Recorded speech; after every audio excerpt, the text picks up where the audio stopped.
इस वीडियो में हम बात करेंगे कि आखिर आप रशिया से डिपोर्ट होने से कैसे बच सकते हो।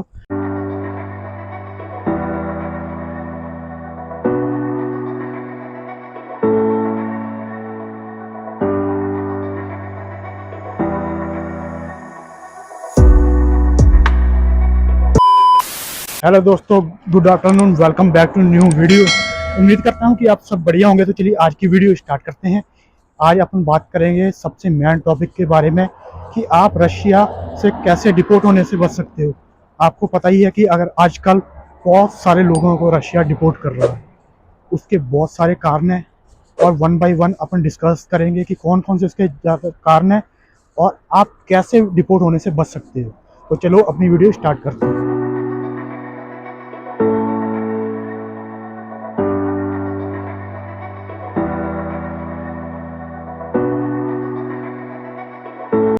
आजकल आपको पता है कि रशिया वीज़ा के नाम पे बहुत बड़ा स्कैम चल रहा है, क्योंकि जो आप कहीं से इनविटेशन ले लेते हो और वो कंपनी यहाँ पे रजिस्टर ही नहीं होती, मतलब फेक कंपनी होती है, या वो उसका कोई अता पता ही नहीं होता कंपनी का। उसका इनविटेशन ले लेते हो और बाद में आपको वीज़े में दिक्कत आती है। तो एक तो ये कारण हो गया। तो सबसे पहले बात करते हैं अपन स्टूडेंट की, जो स्टूडेंट वीज़े पे रशिया आते हैं, उनको क्या क्या आपको सावधानी बरतनी है आते समय। सबसे पहले जब भी आप रशिया एंटर हो, सबसे पहले आने से पहले अपनी यूनिवर्सिटी जहाँ पे आपने एडमिशन लिया है वहाँ पे आप उनसे कांटेक्ट करो कि मैं इतनी तारीख को रशिया आ रहा हूँ, जिससे उनको पता हो कि आप इतनी तारीख को रशिया आने वाले हो।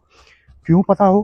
क्योंकि जब आप रशिया एंटर हो जाते हो एयरपोर्ट पे, तो जब आपका पासपोर्ट वो स्कैन करते हैं, कुछ तो आपसे सवाल जवाब पूछेंगे और ठीक है, उसके बाद वो कॉल करते हैं सीधा आपकी यूनिवर्सिटी में। अगर आप किसी एजेंट के थ्रू आपने एडमिशन लिया है तो वो किसी एजेंट को कॉल नहीं करेंगे, वो कॉल करेंगे सीधा आपकी यूनिवर्सिटी पे। जैसे ही आप वो आपका पासपोर्ट स्कैन करेंगे, उनके पास सारी डिटेल आ जाती है कि आपका वीज़ा कौन सी कंपनी का है, आप किस काम के लिए रशिया आने वाले हो। तो वो सीधा आपकी यूनिवर्सिटी में कॉल करेंगे। तो जैसे ही वो आपकी यूनिवर्सिटी में कॉल करेंगे, वो आपके बारे में पूरी डिटेल पूछेंगे। आपका पासपोर्ट नंबर वहाँ पे होगा जिससे आपका इनविटेशन आया होगा, तो वो वहाँ पे सिर्फ आपका पासपोर्ट देखेंगे और आपके यूनिवर्सिटी में पूछेंगे कि इस पासपोर्ट के नाम से ये बंदा ने आपकी यूनिवर्सिटी में एडमिशन लिया है। अगर उनके पास सारा रिकॉर्ड होगा आपका, तो वो यूनिवर्सिटी वाले उनको बता देंगे। तो फिर आपको कोई दिक्कत नहीं आएगी और आप आसानी से डिपोर्ट होने से बच जाओगे और रशिया एंटर हो जाओगे।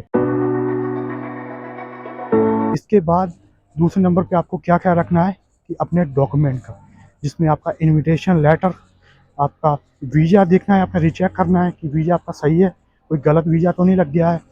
बहुत सारे लोगों के साथ स्कैम होता है कि उनको, क्योंकि जो रशिया का वीज़ा होता है वो रशियन लैंग्वेज में होता है और कितने दिन का वीज़ा लगना है किसी को नहीं पता होता, तो इसमें बहुत बड़ा स्कैम हो जाता है। किसी को जैसे वर्क वीज़ा किसी ने लगवाया है तो उसको टूरिस्ट वीज़ा या ई वीज़ा लगा देते हैं, या कोई फेक वीज़ा लगा टिकट चिपका देते हैं। तो जब वो, क्योंकि वो वीज़ा वो कंपनी होती नहीं है, तो जब भी वो स्कैन करते हैं वो सारा फेक निकलता है, तो आपको एयरपोर्ट से ही वापस भेज देते हैं।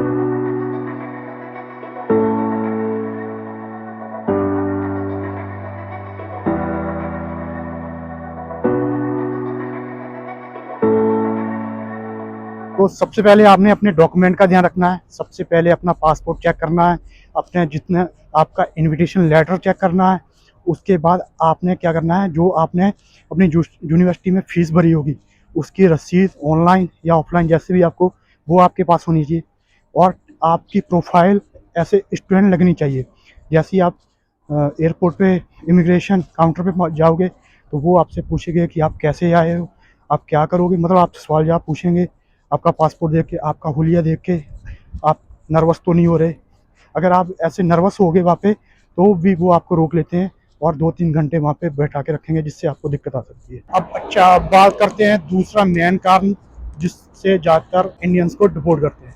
दूसरा कारण है, जितनी नंबर ऑफ एंट्री रशिया में होती है उतनी एग्जिट नहीं होती। मान लो 100 बंदा रशिया में एंटर हुआ है टूरिस्ट वीज़ा लेके या ई वीज़ा लेके, वो वापस नहीं आता। तो ज़्यादातर क्या करते हैं कि वो डोंकी लगा के रशिया का बॉर्डर क्रॉस करके दूसरे देश में जाते हैं। जैसे ही वो दूसरे देश में एंटर होने की कोशिश करते हैं, वहाँ पे आर्मी वाले उनको पकड़ लेते हैं। उनका उनकी चेकिंग होती है, उनमें से इंडियन पासपोर्ट निकलता है। फिर वो इमिग्रेशन वालों को वो सारी डिटेल बता देते हैं। और इससे क्या होता है कि नंबर ऑफ एंट्री और नंबर ऑफ एग्जिट में दिक्कत आती है। मतलब जितने बंदे रशिया एंटर हुए होते हैं उतने वापस नहीं आते, तो वो नए बंदे होते हैं जो जिनका कोई कसूर नहीं होता, जिनके डॉक्यूमेंट भी पूरे होते हैं, सब कुछ ठीक होता है, उनका कोई गलत पर्पज भी नहीं होता, डोंकी भी नहीं लगानी होती, फिर उनको भी डिपोर्ट होना पड़ जाता है। क्योंकि अपने जो एशियन, इंडियन, पाकिस्तानी है वो ज़्यादातर डोंकी लगा के यूरोप में एंटर होना चाहते हैं।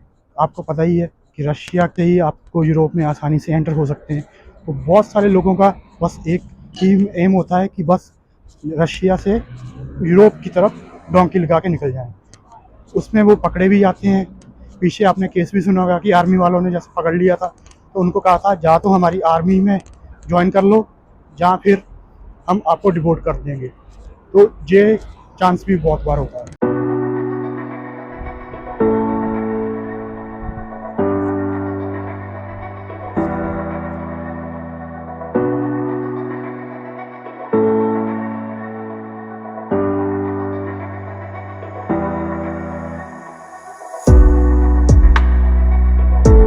तो जो तीसरा मेन कारण है जो अभी, वो है रशिया यूक्रेन के वार।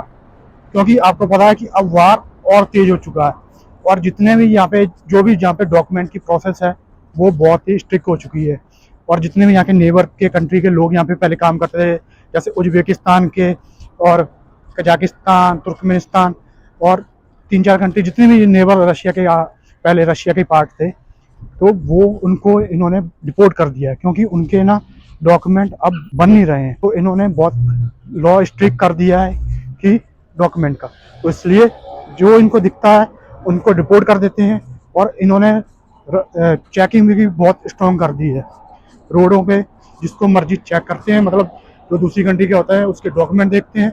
और बहुत स्ट्रिक्ट हो चुके हैं पहले से, क्योंकि वो चाहते हैं कि कोई भी बंदा रशिया में एंटर ना हो जाए जो रशिया के लिए खतरनाक हो।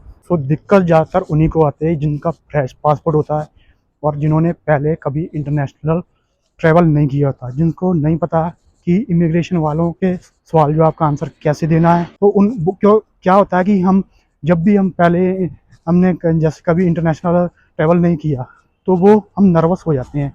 वो जो वहाँ पे इमिग्रेशन ऑफिसर बैठे होते हैं वो बहुत ही प्रोफेशनल होते हैं। वो आपकी हाव भाव देख के ही समझ जाते हैं कि बंदे नर्वस हो रहा है तो कुछ तो गड़बड़ है। तो आपसे वो सवाल जवाब पूछते हैं, आप उनको आंसर सही से नहीं दे पाते, उनको सेटिस्फाई नहीं कर पाते, तो फिर वो आपको कह देते हैं कि आप यहाँ पे वेट करो। फिर आपको वेटिंग रूम में 2-3 घंटे वेट करना पड़ता है। फिर वो आपके सारा पासपोर्ट और जितने भी आपके डॉक्यूमेंट हैं वो रीचेक करते हैं। फिर वो जिस कंपनी का आपका वीज़ा आता है कॉल करते हैं, पूरा चेक करते हैं। अगर सब कुछ सही होता है फिर आपको रशिया की एंट्रेंस मिल जाती है। और बाकी भाई साहब डिपेंड करता है कि उन ऑफिसर के मूड पे, कि वो चाहे आपके पास सारा वीज़ा हो, आपके पास सारे डॉक्यूमेंट हैं, अगर उन्होंने एंट्री नहीं देनी ना तो तब भी वो आपको डिपोर्ट कर सकते हैं बिना किसी कारण के। वो डिपेंड करता है कि ऑफिसर कैसा है। पर ज़्यादातर अगर आपके पास सारे डॉक्यूमेंट हैं और सब कुछ ठीक है तो आपको एंट्री मिल ही जाती है, फिर कोई दिक्कत नहीं आती। क्योंकि मैंने करीबन 10 साल हो गए, मेरे को 11 साल हो गए रशिया में, तो मैंने ये सब देखा है। वहाँ पे ज़्यादातर दिक्कत उन्हीं को आती है जो फ्रेश पासपोर्ट के साथ आए होते हैं और जो 1-2 बार रशिया का जिस पे पासपोर्ट पे वीज़ा लग जाता है और फिर उनको भी पता लग जाता है अफसर को स्कैन करते ही कि ये बंदा नया नहीं है। और तब तक तो रशियन लैंग्वेज ही आती है। तो जो वहाँ पे ऑफिसर होते हैं उनको ज़्यादा इंग्लिश नहीं बोलते, वो रशियन ही बोलते हैं, थोड़ी बहुत ही इंग्लिश बोलते हैं वो।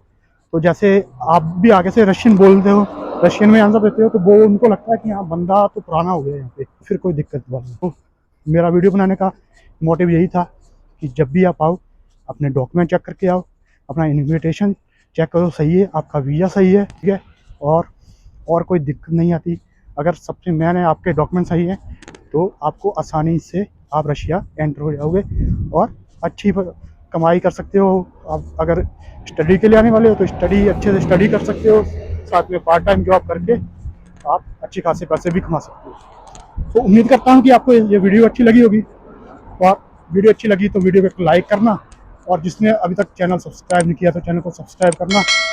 अपन मिलते हैं नई वीडियो में, तब तक के लिए बाय बाय, टेक केयर।